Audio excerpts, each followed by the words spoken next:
అటా ఇటా ఎటూ తేల్చుకోలేకపోతున్నారా?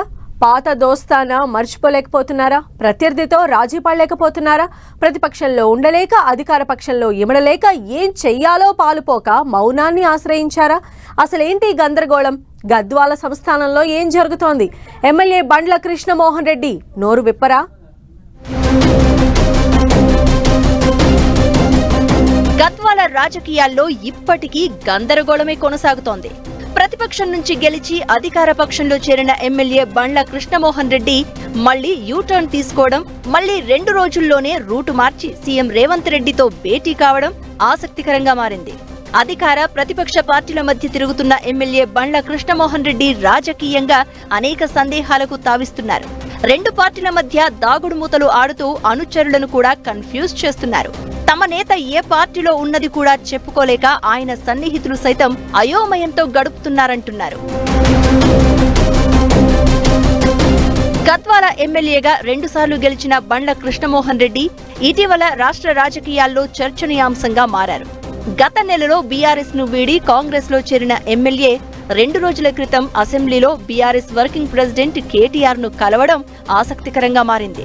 ఆ సమయంలో ఎమ్మెల్యే బండ్ల కాంగ్రెస్ లో ఇమడలేకపోతున్నారని, మళ్లీ బీఆర్ఎస్ లోకి వచ్చేస్తున్నారని ప్రచారం జరిగింది. ఆయనతో పాటు కాంగ్రెస్ లో చేరిన ఒకరిద్దరు ఎమ్మెల్యేలు సైతం మళ్లీ కారెక్కేందుకు సిద్ధమవుతున్నారని ఊహాగానాలు వినిపించాయి. అయితే ఇలా మళ్లీ గులాబీ గూటికి వస్తున్నారని ప్రచారం జరిగిన ఎమ్మెల్యేలు ఆ ప్రచారాన్ని ఖండించిన గద్వాల ఎమ్మెల్యే బండ్ల కృష్ణమోహన్ రెడ్డి మాత్రం ఇప్పటి వరకు నోరు విప్పలేదు. ఇదే సమయంలో ఆయనతో మంత్రి జూపల్లి కృష్ణారావు భేటీ అయి ఎమ్మెల్యే కాంగ్రెస్ లోనే కొనసాగుతారు అని ప్రకటించారు. ఇక తాజాగా సీఎం రేవంత్ రెడ్డిని కలిశారు ఎమ్మెల్యే బండ్ల. కానీ ఆయన ఏ పార్టీలో ఉన్నది స్పష్టంగా చెప్పకపోవడంతో ఇంకా గందరగోళమే కొనసాగుతోంది అంటున్నారు. ఉమ్మడి పాలమూరు జిల్లాలో 14 స్థానాలకు 12 చోట్ల కాంగ్రెస్ గెలిచింది. గద్వాల, ఆలంపూర్ ఎమ్మెల్యే స్థానాలను బీఆర్ఎస్ గెలుచుకుంది. ఇక గత నెలలో కారు దిగిన గద్వాల ఎమ్మెల్యే కాంగ్రెస్ కండువా కప్పుకున్నారు. అయితే ఆయన చేరికను గద్వాల కాంగ్రెస్ ఇన్ఛార్జ్ సరిత తిరుపతయ్య అనుచరులు తీవ్రంగా వ్యతిరేకించారు. కానీ సీఎం రేవంత్ రెడ్డి చొరవతో ఎమ్మెల్యేను కాంగ్రెస్ లో చేర్చుకున్నారు. అయితే ఎమ్మెల్యే కాంగ్రెస్ గూటికి చేరిన తర్వాత ఆయన అనుచరులపై కల్తీ కల్లు కేసులు నమోదవడంతో రాజకీయం ఒక్కసారిగా వేడెక్కింది. తాను అధికార పార్టీలో ఉన్నప్పటికీ తన అనుచరులను కాపాడుకోలేకపోయాను అనే మనస్తాపంతో ఎమ్మెల్యే మళ్లీ బీఆర్ఎస్ కు దగ్గరయ్యే ప్రయత్నం చేసినట్టు టాక్ వినిపిస్తోంది.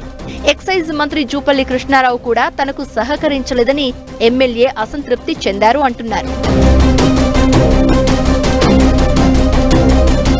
ఎమ్మెల్యే అసంతృప్తిని తెలుసుకున్న మంత్రి జూపల్లి ఆయనతో ప్రత్యేకంగా సమావేశమై కేసులపై క్లారిటీ ఇచ్చినట్లు చెప్తున్నారు.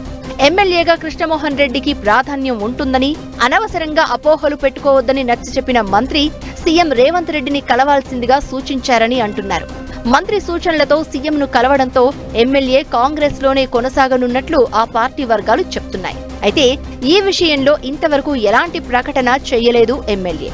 తాను ఏ పార్టీలో ఉన్నది క్లారిటీ ఇవ్వకపోవడంతో ఎమ్మెల్యే అనుచరులు కూడా అయోమయాన్ని ఎదుర్కొంటున్నట్లు చెప్తున్నారు.